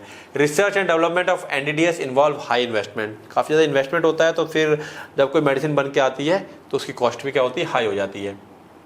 Regulatory hurdles, stringent regulatory requirement for safety, efficacy and quality, अब सख्त रूल है, ठीक है। कुछ रूल रेगुलेशंस हैं। Lack of clear guideline for some novel system, ठीक है, कैन डिले अप्रूवल। अब बना तो दिए रिसर्च करके कि हाँ ये हमारी बन गई, लेकिन उसकी कुछ कई बार क्या क्लियर गाइडलाइन नहीं मिल पा रही है, एग्जैक्ट कुछ चीज़ें रह जा रही हैं, तो उसे अप्रूवल नहीं मिल पा रहा है। सालों साल पड़ी है मेडिसिन वो, जब तक कि प्रॉपर गाइडलाइन नहीं आ रही उसके ऊपर, ठीक है। Stability and shelf life issues, many जो एनडीडीएस, कई सारी एनडीडीएस हैं, are sensitive to temperature, pH and light. जी हाँ, नोवल ड्रग डिलीवरी की जो मेडिसिन बनाई जाती है, जैसे उसमें लाइपोसोम्स होते हैं, प्रोटीन बेस्ड कैरियर्स होते हैं, वो लाइट, पीएच या टेम्परेचर में सेंसिटिव होते हैं, खराब जल्दी हो जाते हैं। लिमिटेड ड्रग लोडिंग कैपेसिटी, कम दवाई को ही पहुंचा सकते हैं। Some carriers can carry only a small amount of drug, reducing their practical use for high dose medication. होता क्या है कि थोड़ी अमाउंट को लेकर के बॉडी के अंदर जा सकते हैं, बड़ा अमाउंट जो हमें बॉडी के अंदर पहुंचाना वो नहीं हो पाता है, तो फिर दिक्कत है। Scale up and manufacturing challenges, lab scale method में not translate easily into industrial production. हम लैब में तो बना लिया कई बार, लेकिन उसको बड़े लेवल पे मैन्युफैक्चरिंग करनी है तो वो नहीं हो पाता है, ठीक है। Okay, ensuring consistency reproducibility in large batches is difficult. तो लैब में तो हम बना ले जा रहे हैं, 100, 200, 1000, लाखों में चाहिए, तो वो प्रॉब्लम आती है, फिर वैसा नहीं हो पा रहा है। Biological barrier like mucus, blood brain barrier and enzymatic degradation can hinder delivery. जो नेचुरल बैरियर्स है हमारी बॉडी के, वो कई बार डिलीवरी होने में, मतलब दवा खा तो ली है, वो प्रॉब्लम कर रही है, बॉडी के अंदर पहुंचने नहीं दे रही है। सबके साथ नहीं है, कुछ के साथ। Efficient targeting and transport across this barrier require further innovation. अब हम चाहते हैं कि हमारी जो ये नोवल ड्रग डिलीवरी सिस्टम है वो इन बैरियर को भी क्रॉस कर जाए, तो थोड़ा सा और इनोवेशन चाहिए होगा, और टेक्नोलॉजी और एडवांसमेंट हमें चाहिए होगी। अब देखो, यहाँ जो हमने चैलेंजेस पढ़े हैं वो किसी एक के साथ होंगे, किसी एक के साथ नहीं होंगे, ठीक है ना, लेकिन चैलेंजेस हैं तो वो सारे हमने पढ़े हैं यहाँ पर, ठीक है। Immunogenicity and toxicity, some carriers may trigger immune response. कुछ कैरियर जो सिंथेटिक या बायोलॉजिकल हम लोग आर्टिफिशियल बना रहे हैं ना, वो हमारा इम्यून सिस्टम को ट्रिगर कर दे रहा है, ठीक है। Long term safety data for many NDDS is still lacking. ये अभी लेटेस्ट ही बनने स्टार्ट हुए हैं, तो लंबे समय तक का इसका कोई डाटा नहीं है हमारे पास। अब जब हो जाएंगे सालों साल, 50 साल, 100 साल, तब इसका डाटा अवेलेबल होगा सही से, तो वो भी नहीं है, तो वो भी एक चैलेंज है एक तरह का। Patient acceptability, routes like parenteral और international may not be preferred by all patient. IV या नाक के थ्रू दवाई का डालना हर किसी को अच्छा नहीं लगता है, ठीक है। कॉम्प्लेक्स डोजिंग रेजिमेंट और अनफेमिलियर टेक्नोलॉजीज में रिड्यूस कॉम्प्लायंस, ठीक है। तो कॉम्प्लेक्स डोजिंग रेजिमेंट, डोज का जो तरीका होता है वो कॉम्प्लेक्स हो जाता है, या टेक्नोलॉजी है वो पेशेंट को समझ में नहीं आ रही कि क्या इस तरीके से दवाई दी जा रही है, ठीक है, तो वो उसका अनुपालन नहीं कर पाता, दवाइयाँ प्रॉपर नहीं ले पाता है। Intellectual property and patent issue, securing patent for new system can be complicated. अब होता क्या है, जो नई नई टेक्नोलॉजी बना रहे हैं उसका जो पेटेंट है वो थोड़ा सा लेना, सिक्योर करना काफ़ी कॉम्प्लिकेट है, क्योंकि दवा पूरी तरीके से बन नहीं पाई लेकिन काम भी कर रही है, कोई और भी उस पर काम कर रहा है, एक आ रहा है मैंने बनाया पहले, उसकी दवा बन के रेडी है, तो वो कॉम्प्लिकेशंस आ रहे हैं बहुत सारे। ओवरलैपिंग टेक्नोलॉजीज में लीड टू लीगल डिस्प्यूट्स। मैंने कहा ना, वही वाली कहानी आ गई, मैं यहाँ बना के तैयार कर रहा हूँ, ठीक है, अब मैं देख रहा हूँ कि यार थोड़े रह गए, करते हैं बाद में, दूसरा बंदा भी अटका, लेकिन उसने जाके पहले बोल दिया कि भाई हम इसको कर रहे हैं, तो काम दो लोग कर रहे हैं, अब किसने पहले किया, किसने किसका चुराया, तो वो समझ में नहीं आता है। तो यहाँ पर ये बड़ा दिक्कत है, क्योंकि यहाँ पर टाइम टेकिंग काफ़ी है, ठीक है। तो intellectual property and patent issue ये भी काफ़ी धारा देखने को मिलते हैं। तो एनडीडीएस के ऊपर ये क्वेश्चन बड़ा कॉमन है, चैलेंजेस वाला और दिस एडवांटेज एंड चैलेंजेस, तो इसको आप अच्छे से कर लेंगे, इंपॉर्टेंट क्वेश्चन है। पॉइंट्स में लिखना है, फिर बता रहा हूँ, पॉइंट्स के अलावा कहीं नहीं जाना है। Explain the importance of pharmacy education in India. अब फार्मेसी एजुकेशन की इंपॉर्टेंस आप खुद ही बता सकते हो कि आप बिना फार्मेसी के बहुत सारे काम नहीं होंगे। जैसे ensure safe use of medicine, medicine का सेफ यूज नहीं हो पाएगा। इम्प्रूव हेल्थ केयर सर्विसेज, आगे लाइन बना के आप लोग लिख लेना। हमारी जो हेल्थ केयर सर्विस है, जितना वहाँ पे फार्मासिस्ट रहेंगे ज़्यादा से ज़्यादा, उतनी हेल्थ केयर सर्विस अच्छी है। अब पता चला प्राइवेट हॉस्पिटल में फार्मासिस्ट नहीं है, नॉर्मल लोगों से काम करवा रहे हैं, तो हेल्थ केयर सर्विस अच्छी नहीं रहेंगी। Drug manufacturing and quality control, ठीक है, तो फार्मेसी एजुकेशन की वजह से ही क्या है, वहाँ पर जितना ज़्यादा फार्मासिस्ट, वही है फार्मासिस्ट होगा तो ड्रग की मैन्युफैक्चरिंग और क्वालिटी कंट्रोल प्रॉपर हो पाएगा, क्योंकि वहाँ पर एक नॉलेजेबल बंदा है। Drug research and development, obvious बात है, अगेन उसमें हेल्प कर रहा है ये। Patient counselling and drug information, patient को काउंसलिंग करना, ड्रग की इन्फॉर्मेशन प्रोवाइड करवाना, ठीक है, ये एक दूसरी अगली इंपॉर्टेंस होगी। एम्प्लॉयमेंट अपॉर्चुनिटीज, यस, फार्मेसी करके एम्प्लॉयमेंट अपॉर्चुनिटीज मिल रही हैं। पब्लिक हेल्थ इंप्रूवमेंट, ठीक है ना, तो फार्मेसी एजुकेशन की वजह से पब्लिक हेल्थ का इंप्रूवमेंट काफ़ी बेटर है। हम फार्मासिस्ट हैं, आप फार्मासिस्ट हो, बहुत सारे फार्मासिस्ट हो, तो जितना ज़्यादा फार्मासिस्ट पब्लिक के साथ टच में रहेगा उतनी अच्छी पब्लिक की हेल्थ रहेगी, सही नॉलेज मिलेगी, सही गाइडेंस मिलेगी, ठीक है। तो यहाँ पे लिखने का तरीका है कि फार्मासिस्ट कंट्रीब्यूट करता है हेल्थ प्रोग्राम में, वैक्सीनेशन में, अवेयरनेस में, रैशनल यूज ऑफ मेडिसिन में। तो ये लाइन आप बना के खुद से भी लिख सकते हैं। आगे की लाइनें लिखी हुई हैं, उसको आप खुद से बना करके लिख सकते हैं, ठीक है। मेन हेडिंग याद रखेंगे। तो importance of pharmacy education in India हो गया। Now mention the advantage and disadvantage of rubber as a pharmaceutical packaging material. तो एडवांटेज क्या है, इसकी सीलिंग प्रॉपर्टी बहुत अच्छी है ना, एयर टाइट रहता है, लीक प्रूफ रहता है, इलास्टिक और फ्लेक्सिबल होता है, फिट्स टाइटली इनटू कंटेनर, थोड़ा सा बड़ा बनाएंगे, ठांस देते हैं अच्छे से तो चिपक के लग जाता है। केमिकल रेजिस्टेंस, इजीली एसिड और अल्काली इसके ऊपर जल्दी अटैक नहीं कर पाते हैं। Barrier property, protect against entry of air, moisture और माइक्रो ऑर्गेनिज्म, ये घुस नहीं पाते हैं, उसको क्रॉस नहीं कर पाते हैं। एंड स्टेरलाइजेबिलिटी, इजीली स्टेरलाइजेबल होते हैं, हाई टेम्परेचर पे स्टेरलाइज हो जाते हैं। शॉक एब्जॉर्बिंग, गिरते पड़ते हैं तो टूटते फूटते नहीं है, शॉक एब्जॉर्ब कर लेते हैं। Wide applicability, stopper, closure, gasket, syringe plunger, कई जगहों पर इसका हम लोग इस्तेमाल कर सकते हैं। डिसएडवांटेज, बहुत सारे जो रबड़ होते हैं वो एक्सट्रैक्टेबल और लीचेबल होते हैं, ठीक है, एक्सट्रैक्टेबल, एडिटिव, प्लास्टिसाइजर और metal can migrate into the drug product, इसके अंदर से निकल करके ड्रग्स में कई बार इसके अंदर का जो मटेरियल होता है, जो हमने चीज़ों का इस्तेमाल किया, एडिटिव या प्लास्टिसाइजर उसके अंदर डाला है प्लास्टिक बनाने के लिए, वो निकल करके कई बार ड्रग्स में आ जाता है। ड्रग एब्जॉर्प्शन, उल्टा ड्रग कई बार एब्जॉर्ब हो जाता है इसके अंदर। सम ड्रग्स, ठीक है, एग्जाम्पल प्रिजर्वेटिव या एक्टिव इंग्रेडिएंट्स में बी एब्जॉर्ब इनटू द रबड़, वो रबड़ के अंदर एब्जॉर्ब हो जाता है, तो फिर क्या है, क्वांटिटी डाउन हो जाएगी।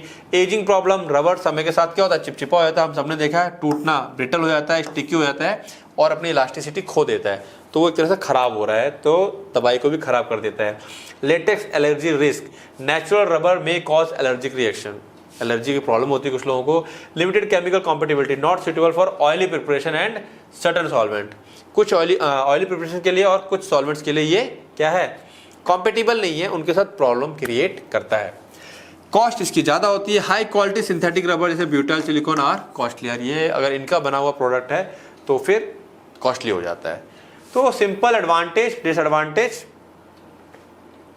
Describe the mode of action of preservative. अब प्रिजर्वेटिव काम कैसे करते हैं, हमने दवाई के अंदर प्रिजर्वेटिव इस्तेमाल किया मेडिसिन बनाते वक्त, तो वो काम कैसे करते हैं पता है, चलिए समझते हैं कि ये कैसे काम करते हैं। तो प्रिजर्वेटिव को डेफिनेशन दे दोगे भाई, प्रिजर्वेटिव क्या होते हैं, ऐसे सब्सटेंस जो कि फार्मास्यूटिकल प्रिपरेशन में डाले जाते हैं, जो कि रोकते हैं ग्रोथ ऑफ माइक्रो ऑर्गेनिज्म को। इसमें माइक्रो ऑर्गेनिज्म मेनली क्या आ जाते हैं, बैक्टीरिया, फंजाई और मोल्ड्स, ठीक है। मोड ऑफ एक्शन की बात करें, damage to cell membrane, cell membrane को डैमेज करते हैं। Preservative disrupt the cell membrane of micro organism, causing leak of important cell component, उसके सेल में छेद कर देते सेल मेम्ब्रेन में, ठीक है। एग्जाम्पल दे दोगे, फिनॉल अल्कोहल। प्रोटीन डीनेचुरेशन, ठीक है, जो प्रोटीन होता है माइक्रो ऑर्गेनिज्म का उसको डीनेचर कर देते हैं, इससे क्या होगा, stop normal cell function and kill the microorganism. Again alcohol और phenolic compound. Inhibition of enzyme activity, या फिर उसके अंदर मौजूद जो इसेंशियल एंजाइम है उसकी रोजमर्रा की जिंदगी के लिए, उसको क्या कर देते हैं, इनएक्टिव कर देंगे, खत्म कर देंगे, तो माइक्रो ऑर्गेनिज्म के अंदर होने वाले मेटाबॉलिज्म बंद हो जाएंगे, वो मर जाएगा। जैसे कि पैराबीन्स, पैराबीन्स किस पे काम करता है, एंजाइम पे काम करता है। Interference with cell metabolism, cell का जो मेटाबॉलिज्म है उसको क्या कर देंगे, रोक देंगे। जैसे कि बेंजोइक एसिड है। Alteration of cell permeability, cell के अंदर आर पार होने वाला जो पानी या उसका सब्सटेंस है उसको बदल देते हैं। Some preservative change the permeability of microbial cell wall preventing nutrients from entering the cell. अब उसके अंदर जो अच्छे न्यूट्रिएंट्स जो चाहिए उसको जिंदा रहने के लिए वो उसके सेल के अंदर घुस ही नहीं पाते हैं और वो मर जाते हैं। क्वाटरनरी अमोनियम कंपाउंड, इसके के अंदर बेंजलकोनियम क्लोराइड आता है। तो कई सारे तरीके हैं, 5 तरीके हैं, 3 मार्क्स है, 3 तो मिनिमम आपको लिखने ही लिखने हैं। ठीक है, देन ये वाला क्वेश्चन है explain the working of fluidised bed dryer with neat level diagram. Okay, ये हम कर चुके हैं। गिव एनी 2 एप्लीकेशन, एप्लीकेशन दे दो। फ्लूइडाइज्ड बेड ड्रायर, हमें उसको ड्राई करना है। तो पोस्ट ग्रेनुलेशन ड्राइंग, जब हमने ग्रेनुलेशन बना लिए हैं उसके बाद उसको ड्राई करना होता है ग्रेन्यूल्स को, उसमें काम में आता है। एपीआई एंड एक्सीपिएंट ड्राई, हमारे जो एपीआई प्रोडक्ट है या एक्सीपिएंट है उसको ड्राई करना है तो भी इसका इस्तेमाल कर लेंगे। पैलेट बनाए हैं हमने, उसको ड्राई कर लेंगे। Single pot processing, combined granulation drying coating in 1 unit. ठीक है, तो ड्राई हम किस किस को कर सकते हैं वो सारे नाम बता देंगे आप। हो गया एप्लीकेशन इसकी। ठीक है, डिफरेंशिएट सस्पेंशन एंड इमल्शन। अब इससे सिंपल सवाल क्वेश्चन नहीं आएगा। सस्पेंशन क्या होता है? Suspension is a heterogeneous system जिसमें हम लोग सॉल्वेंट और सॉल्यूट दोनों हमको दिखाई पड़ते हैं। इमल्शन क्या होता है? ये भी हेट्रोजीनियस है बट एक दूसरे के अंदर बिल्कुल मिक्सअप हो जाते हैं। इसमें क्या है? सॉलिड पार्टिकल डिस्पर्स हो रहे हैं लिक्विड मीडियम में, इसमें one liquid is disperse in another immiscible liquid. ठीक है, बाद बाकी सस्पेंशन में हमें दोनों फेज अलग अलग दिखाई पड़ते हैं, इसमें दोनों फेज हमें अलग अलग दिखाई नहीं पड़ेंगे। तो डिस्पर्स फेज सॉलिड, इमल्शन के अंदर लिक्विड, डिस्पर्सन मीडियम लिक्विड, इसके अंदर लिक्विड, ये दोनों में सेम होता है। Nature of system solid in liquid या लिक्विड इन लिक्विड होता है। नीड ऑफ स्टेबलाइजर, इसमें सस्पेंडिंग एजेंट, उसमें इमल्सिफाइंग एजेंट। एग्जाम्पल आ गया एंटासिड सस्पेंसर, इसमें मिल्क, कॉड लिवर ऑयल, ये आ गया। ठीक है, अब यहाँ पर आप एक काम और कर सकते हैं, स्टेबलाइजर का एग्जाम्पल दे सकते हैं, यहाँ पे इमल्सिफाइंग एजेंट का एग्जाम्पल दे सकते हैं। ठीक है, फिर ये तीनों क्वेश्चन रिपीट हो गए। Ball mill, hard and soft gelatin capsule, pyrogen test, ये तीनों क्या हो गए? रिपीट हो गए। तो हमने इसको यहाँ पर छोड़ दिया। Right a note on oral controlled drug delivery system. चलिए देखते हैं क्या है। And oral controlled drug delivery system, मुंह से खा रहे हैं और बॉडी के अंदर जाके वो ड्रग जो है कंट्रोल्ड वे में काम करेगी, सीधी सी बात है। ठीक है, design to release the drug at a controlled and predetermined rate, वो ड्रग को रिलीज करेगी एक प्री डिटरमाइंड रेट पर after oral administration so that the drug concentration in the blood remain constant. खाने के बाद हमारी बॉडी में वो एक फिक्स रेट में दवा निकालेगी जिससे कि हमारी बॉडी में जो दवाई का कंसंट्रेशन है वो एक समान बना रहे नेक्स्ट दवाई तक। ऑब्जेक्टिव क्या है? Maintain constant drug level in the blood, blood के अंदर एक कांस्टेंट ड्रग का लेवल बना के रखना लंबे समय तक। Reduce the frequency of dosing, बार बार दवा खाने की जरूरत नहीं पड़ेगी। इंप्रूव पेशेंट कॉम्प्लायंस, अब बार बार नहीं खानी है तो पेशेंट दवाइयों का अनुपालन भी कर पाएगा। सुबह ऑफिस जाते वक्त खाएगा, रात को आने के बाद खाएगा, बीच में झंझट नहीं। Reduce side effect and toxicity, अब बार बार दवा नहीं खानी है कि बार बार पीक और लो नहीं आएगा तो साइड इफेक्ट नहीं होंगे और टॉक्सिसिटी नहीं होगी। Okay, below are the key types with their definition and example. अब जो कंट्रोल ड्रग डिलीवरी सिस्टम है उसमें कौन कौन से आते हैं, अब आपको एक एक लाइन में डेफिनेशन दे रही है। Sustained release, extended release, delayed release, modified release, controlled release, targeted release, pulsatile release और स्टिमुलाई रिस्पॉन्सिव। चलो देख लेते हैं फटाफट। तो सस्टेन्ड रिलीज में क्या है? Deliver the drug over N extended period, hours two days, घंटों से लेकर के कई दिनों तक, मतलब एक दिन तक। To maintain steady plasma concentration, एक समान प्लाज्मा कंसंट्रेशन रहता है। इससे क्या होता है? डोजिंग फ्रीक्वेंसी बहुत कम होती है but may not provide constant release rate. यहां पर लंबे समय तक क्या है?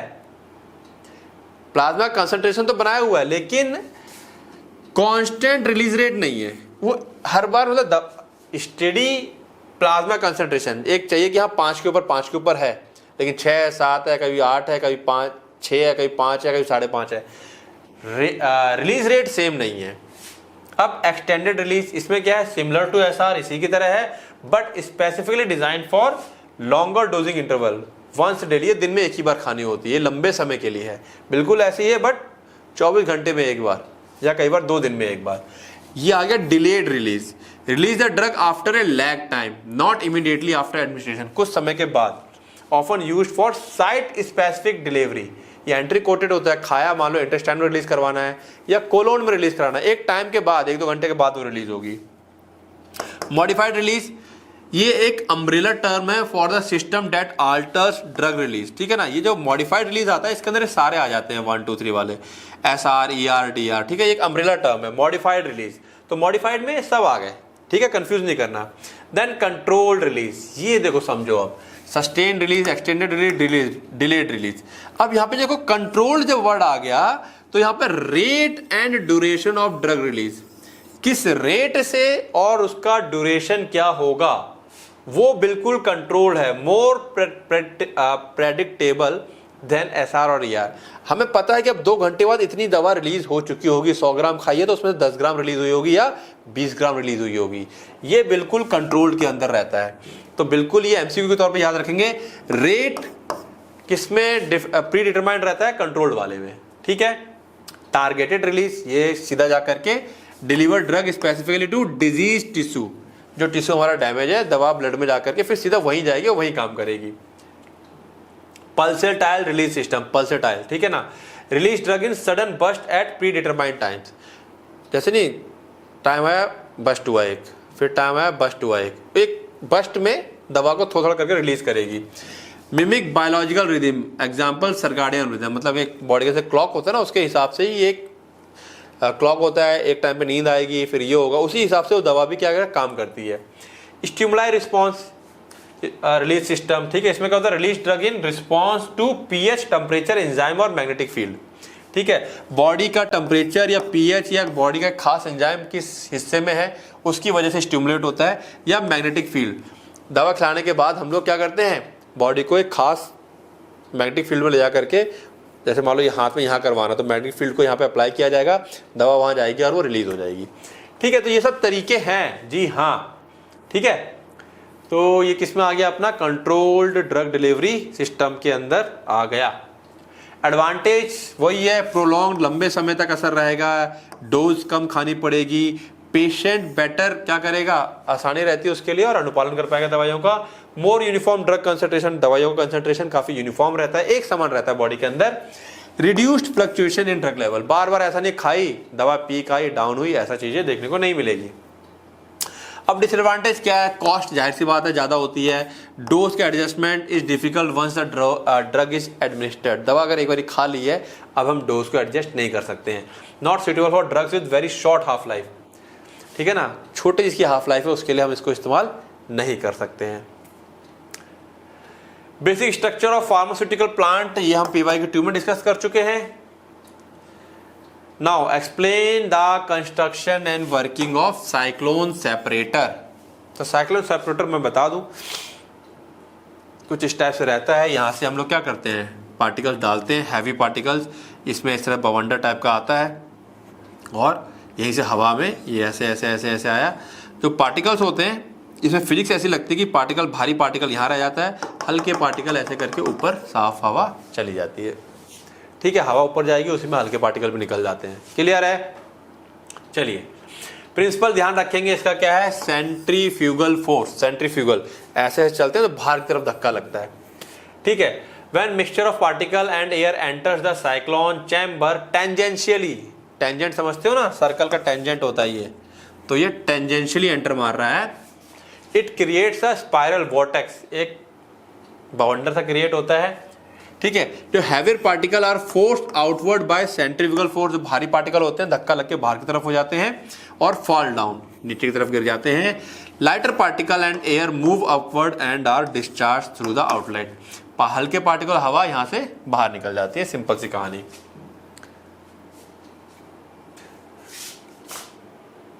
Okay, the separation occur based on particle size and density. तो सेपरेशन का आधार क्या है, पार्टिकल का साइज छोटा है बड़ा है या और कितना वो भारी है उसकी डेंसिटी के हिसाब से, ठीक है। कंस्ट्रक्शन वर्किंग, कंस्ट्रक्शन वही आ जाएगा, क्या क्या लिखेंगे, मेटल का बना होता है, स्टेनलेस स्टील का, design in shape of vertical cylinder, vertical cylinder के शेप में होता है विद कोनिकल बेस। इसका बेस कैसा होता है? कोनिकल होता है। मेन चीजें लिखेंगे, ठीक है, वही चीजें बताता चल रहा हूं आप लोगों को मैं। मेन पार्ट की बात करें, सिलेंड्रिकल बॉडी होती है, okay, cylindrical body, upper part of the separator, जो ये ऊपर का पार्ट है ये कैसा होता है? सिलेंड्रिकल होता है, okay. Dust laden air enter tangentially into this section, ठीक है ना, और ऊपर के पार्ट से ही डस्ट से भरी हुई हवा टेंजेंशियली एंटर करती है, help to create circular vortex, और बवंडर सा पैदा करती है। देन कोनिकल सेक्शन की बात करें, attach to the lower part of cylinder, cylinder के ये लोअर पार्ट से अटैच होता है conical part. The shape helps in directing the separated solid particle downward to the dust outlet, ठीक है। ये शेप कुछ ऐसा होता है कि जो सॉलिड पार्टिकल होता है वो नीचे की तरफ से ढकेल देता है। Inlet pipe fixed tangentially near the top of the cylinder, जो इनलेट पाइप है, ये इनलेट पाइप ये टेंजेंशियली तिरछा गोलाई में अटैच होता है। ये सब बातें लिखनी है और कुछ नहीं है। ये अलाउ करता है धूल मतलब वही पार्टिकल से भरी हुई हवा को कि वो हाई वेलोसिटी से अंदर जाए और गोल गोल घूमे। देन वोर्टेक्स फाउंडर या outlet pipe, a vertical tube fitted at the center of top cover, it extend down into the cyclone body, allows clean air or gas to escape। तो simple सी कहानी है, ये लगा हुआ है ये वाला हिस्सा, ये थोड़ा सा अंदर की तरफ भी होता है, यहाँ से हवा ये बाहर चली जाती है, ठीक है। डस्ट आउटलेट या dust collector located at the bottom tip of the cone, यहाँ पर डस्ट कलेक्टर ये होता है हमारे पास, जो डस्ट को कलेक्ट करता रहता है, ठीक है। सपोर्टिंग फ्रेम होता है जिसमें ये पूरा फ्रेम जो है वो सपोर्ट में रहेगा। देन वर्किंग अब सिंपल है, ये समझ में आ गया। Entry of dust laden area, वहां से डस्ट से भरी हुई हवा अंदर एंटर करेगा, बवंडर बनेगा, ठीक है। टू वोर्टेक्स आर फॉर्म, दो बनते हैं, and outer downward vortex and inner upward vortex. तो हो क्या रहा है, ये आउटवर्ड और फिर एक ये अंदर की तरफ ये बाहर निकलता है, ठीक है। कैरिंग क्लीन एयर, क्लियर है बातें। Separation of particle, centrifugal force की वजह से हैवी पार्टिकल बाहर की तरफ ढकेले जाते हैं, नीचे आ जाते हैं, और वो अपना मोमेंटम मतलब रफ्तार से हट गए, वो हवा से नीचे आ जाते हैं। लाइटर एयर और gas move upward through the centre, वो हवा हल्के पार्टिकल को लेके बीच में से निकल जाती है। देन डिस्चार्ज क्लीन एयर और gas exit through the vortex finder, separated solid particle are collected from the bottom dust outlet, नीचे से बॉटम से जो सॉलिड पार्टिकल है उनको कलेक्ट कर लिया जाता है। सिंपल सी कहानी दिमाग में सेट हो गई। Used in pharmaceutical industries to remove dust from air और गैस, हवा से या गैस से अगर डस्ट हटाना तो इसका इस्तेमाल कर रहे हैं। महीन बिल्कुल फाइन पार्टिकल पाउडर में से अलग करने हैं तो इसका इस्तेमाल करने हैं। Maintain clean working environment, working environment को क्लीन करना है तो लगा दिया तो सारी हवा खींच लेगा, जो हल्के हल्के कण होंगे वो भी खींच के बाहर फेंक देता है, ठीक है, क्लियर है। चलिए अब आगे चले 1 मार्क्स में। तो देखो डिफाइन जेल्स क्या होते हैं, semi solid doses form consisting of liquid phase, इसमें एक लिक्विड फेज होता है जो कि डिस्पर्सन मीडियम है, ट्रैप्ड विदिन अ 3 dimensional cross linked polymeric network. अब देखो ये बिल्कुल टर्मिनोलॉजी के साथ डेफिनेशन है, कुछ बच्चों को दिक्कत लग सकती है, अगर आप लोगों को सिंपल याद कर रखी तो आप सिंपल लिख सकते हैं। लिक्विड कैन बी वाटर और an organic solvent, the consistency range from soft and weak to hard and rigid, ठीक है। उसकी जो कंसिस्टेंसी है वो काफ़ी सॉफ्ट भी हो सकता है और थोड़ा हार्ड भी हो सकता है। अब डिफाइन पेस्ट इज थिक, थोड़ा सा गाढ़ा, पेस्ट पता है ना जैसे टूथपेस्ट होता है, थिक होता है, स्टिफ थोड़ा सा हार्ड भी होता है। Semi solid topical doses form होता है, ऊपर लगाया जाता है। Contain high proportion of finally divided insoluble solid, उसके अंदर बहुत सारा इंसॉल्युबल सॉलिड हमने डाला हुआ होता है। डिस्पर्स इन सुटेबल बेस के अंदर, ठीक है। Give two example of sweetening agent, याद होगा तो कर ले जाओगे, नहीं तो फिर दिक्कत है, याद कर लो, सक्रोज और saccharine. Give two example of chelating agent, EDT है तो भूल मत जाना, और दूसरा सिट्रिक एसिड है। चिलेटिंग एजेंट ये तो सबको याद रहता है, ये नहीं पता तो ये याद कर लो, सिट्रिक एसिड भी है, ठीक है। डिफाइन मिक्सिंग, अब ये तो समझाने की जरूरत है नहीं, मिक्सिंग क्या होता है। डिफाइन साइज सेपरेशन भी ईजी है, साइज को सेपरेट करना, ठीक है। What is disintegration time of hard gelatin capsule, कितना होता है, 30 मिनट का, ये याद करना पड़ेगा। Which type of glass is use to fill dry powder को फिल करने के लिए टाइप 3 इस्तेमाल करते हैं, ठीक है। नहीं याद है टाइप 1 का तो यूज कर ही सकते हो, लेकिन सही मायने में ड्राई पाउडर के लिए टाइप 3 का इस्तेमाल किया जाता है, और जो हाईली सेंसिटिव पाउडर होंगे तो टाइप 1 का। What type of plastic is used in I ointment tube, तो पॉलीइथाइलिन और पॉलीप्रोपाइलिन। इस टाइप से क्वेश्चन है। देखो अब डिफाइन परकोलेशन। अब परकोलेशन डेफिनेशन है simple, percolation is a continuous extraction process. इतना भी लिख के आओगे तब भी काम बनेगा। बाकी थोड़ी प्रोसेस लिख दो जिसके अंदर एक सॉल्वेंट होता है, इसको मेंस्ट्रुम कहते हैं, is allowed to pass slowly through a column of powder drug. अगर पूरी प्रोसेस याद है तो लिख सकते हो कि मेंस्ट्रुम वहां से पास होता रहता है, ठीक है। Placed in percolator so that the soluble constituent are continuously extracted. तो जो सॉल्वेंट आता रहता है वो एक्सट्रैक्ट करता हुआ बाहर एक्सट्रैक्शन सॉलिड के अंदर से एक्सट्रैक्ट करके उसको बाहर निकालता रहता है। अब ये बातें एकदम से समझ में नहीं आएंगी अगर प्रोसेस याद नहीं है तो। Give two example of suppository base, again very simple, theobroma oil और glycerinated gelatin. What are nasal drop, जो नाक में डाली जाती है, ठीक है। Silverson mixture homogenize work on the principle, principle सभी के याद कर लेना, shear mixing and mechanical disintegration, ठीक है। प्रिंसिपल से क्वेश्चन आते हैं। The Bengal Chemical and Pharmaceutical Works the first indigenous, indigenous मतलब स्वदेशी industry establish in the year, very important, 1901 by Acharya P C. Ray, Prafulla चंद्र रे इन कोलकाता। ये पूरा क्वेश्चन याद रखोगे आप। 1901 में आचार्य पी.सी. रे, नाम कौन सा शहर, हर कोई अलग अलग स्टेट में अलग अलग चीजें पूछ रहा है, ठीक है।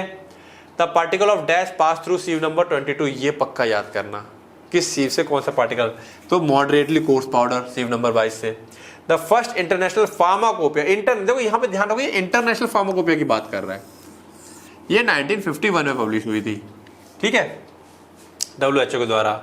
अब ये मैच द कॉलम है, कर लोगे, ठीक है। नियोजोम के साथ क्या है, जैसे niosome non ionic surfactant based vehicle. अब ये इसमें पता है क्या, पता है तो पता है, अदरवाइज दिक्कत है। क्वालिटी कंट्रोल क्या होता है, aim to improve and identify defects. Lacrisert is a sterile rod shaped device, ये सब डिस्कस किया हुआ है, जो कि हम लोग आई सिंड्रोम आंखों में लगाते हैं।